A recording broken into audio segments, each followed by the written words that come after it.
কি সব খুলে বসেছো গো তুমি?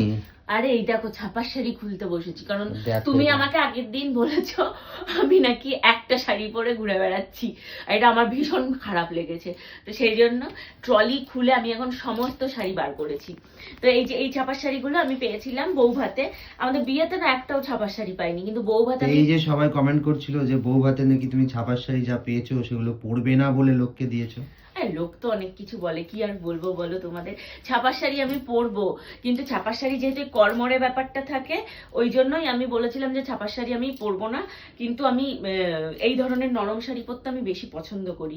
কিন্তু আমি পরে ভেবে দেখলাম হ্যাঁ, তো ছাপার শাড়ি তো নরমই হয়ে যাবে, এটা যখন জল দিয়ে ধোয়া হবে এটা তো একদম এই শাড়ির মতনই নরম হয়ে যাবে। আর ছাপার শাড়ির মতন আরাম কোনো শাড়িতে নেই।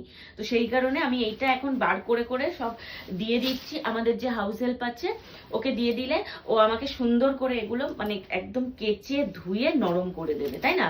একবার জলে এগুলো ধুলেই নরম হয়ে যাবে। তো এই যে এই শাড়িটা আমি পেয়েছিলাম বৌভাতে, স্বর্ণদের ওখান থেকে যে বৌভাত হয়েছিল, বৌভাতে এই শাড়িটা পেয়েছিলাম।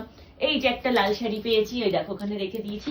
আর এই হচ্ছে একটা ইয়েলো আর রেড শাড়ি, এটাও নিয়ে এসেছি আমি। তো তোমরা যারা কমেন্ট করছো যে আমি পরবো না বলে আমি ইটভাটায় দিয়ে এসেছি, ওরকম ব্যাপার নয় গো।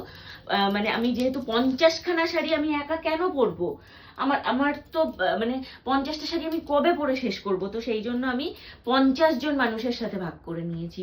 আমি কিছু রেখেছি, শাশুড়ি মায়ের জন্য কয়েকটা রেখেছি, আর বাদ বাকি আমি সমস্ত ইটভাটায় দিয়ে এসেছি। ইভেন কম্বল চাদরও আমি আমার জন্য একটা রেখেছি, শাশুড়ি মায়ের জন্য একটা রেখেছি, কারণ একটাতেই এনাফ কম্বল চাদর। অন্যান্য চাদরও তো আছে, তো একটা আমার জন্য রেখেছি, একটা শাশুড়ি মায়ের জন্য রেখেছি, আর বাকি কম্বল চাদরও ওরকম 22টা না 25টা পেয়েছিলাম, তো বাকি সবাইকে দিয়ে দিয়েছি আমি। তো একটা জিনিস একটাই ঠিক আছে, অত বেশি তো আমার দরকার নেই, যাদের দরকার আমি তাদের সাথেই ভাগ করে নিয়েছি। আর যারা এই ধরনের কমেন্ট করছো যে পরবো না বলে দিয়ে দিয়েছি, বা পারলে সোনার জিনিসগুলো দিয়ে আসো, বা পারলে টাকা গিয়ে দিয়ে আসো, দেখো যেটুকুনি তুমি কি কোনোদিন সোনার জিনিস দিয়ে আসবে বলো? তুমি দিয়ে এসে ভিডিওটা আমায় পাঠাও, আমি আমার সোনার জিনিসটা দিয়ে আসবো, তাই না? তুমি দিয়ে এসে ভিডিও করে সোশ্যাল মিডিয়ায় আপলোড করো বা আমাকে পাঠিও, আমিও তোমার থেকে ইন্সপায়ার্ড হয়ে গিয়ে সোনার জিনিসটা আমিও দিয়ে আসবো। কথা সেটা নয়, কথা হচ্ছে কে কোনটুকু করছে সেটাই বড় কথা। তুমি নিজে তো একটা কানাকড়িও করছো না, কিন্তু তারপর কি আরেকজনের কমেন্ট বক্সে কমেন্ট করে আসছো। এগুলো না করাই ভালো। যে যেটুকু দেখছো ভালো লাগলে দেখো, না হলে দেখো না। তো এই যে এই শাড়িটাও কিন্তু ভালো লাগছে বেশ, তাই না?